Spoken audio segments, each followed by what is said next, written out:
இன்னைக்கு வந்து பார்த்தீங்கன்னா இந்த கிளாஸ் வந்து எத்தனை பேர் இந்த மாதிரி இருக்குன்னு எதிர்பார்ப்பீங்க? ஏதாச்சும் புதுமையாக இருக்குன்னு எதிர்பார்ப்பீங்க? இந்த வகுப்பு வந்து தனித்துவம் வாய்ந்ததாக நான் வந்து நினைக்கிறேன். நான் நிறைய சஸ்பென்ஸ் நிறைய சார் கொடுத்தாரு. ஸோ இன்னைக்கு கிளாஸில் பார்த்தீங்கன்னா இப்போ இதெல்லாம் வந்து நான் நினச்சி கூட பார்க்கல. ஏதோ அந்த சயின்ஸ் புத்தகத்துலேயோ ஏதோ கூகுள் பண்ணோம்னா வரும் இந்த மாதிரி. இல்லை ரொம்ப நீங்கள் சயின்டிஸ்ட் பற்றி நீங்கள் ஏதாச்சும் நிக்கோலா டெஸ்லா அந்த பேக்ரவுண்டில் கூகுள் பண்ணிங்கன்னா இந்த மாதிரிலாம் விஷயம்ஸ்லாம் நானும் பார்த்துருக்கேன். பட் இன்னைக்கு கண் முன்னாடி இன்னைக்கு நமக்கு தெரியுதுதான் உண்மையிலே வந்து சாருடைய கொஞ்சம் ஸ்மார்ட் ஒர்க்கு தான். அப்புறம் நம்ம மேடம் சொன்ன மாதிரி அள்ளி கொடுத்துக்கிட்டே இருக்காரு நமக்கு. நம்ம அவருடைய அந்த உழைப்பின் காரணமாக தான் நம்ம வந்து ஒரு பயனாளிகளாக நம்ம இருக்கிறோம். இந்த கிளாஸ் வந்து பார்த்தீங்கன்னா சார் வேற ஒரு புதுசாக நம்மகிட்ட சொல்லிட்டாரு. எப்போ சார் சொன்னோம்னா முதல் ஃபீஸ் எவ்வளோடான்னு பார்ப்போம். ஃபீஸ் எவ்வளோ போடுறாரா சார்? இந்த தடவை அதையும் நம்மகிட்ட கொடுத்துறோம். ஆஹா, இது அதை விட கஷ்டமாச்சு. சார் ஒரு ரேட்டை சொன்னா 2000 3000 என்ன அவன் எவ்வளோ அதான் சார் யார்ட்டையும் கேட்க விடான்னு சொல்லியிருக்காரு. அவங்க கேட்கற இன்னொருத்தமா சார் நான் கேட்டுட்டேன். என்னடா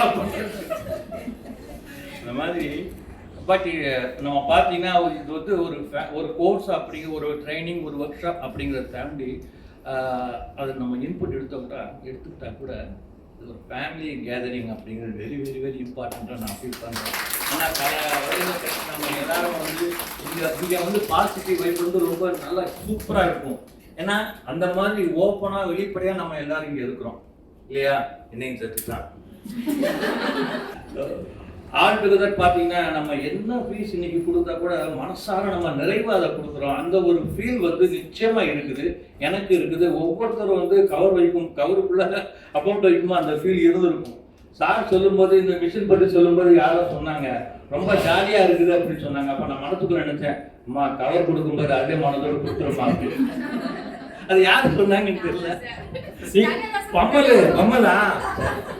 பம்மல் சரியா தான் இருக்குது.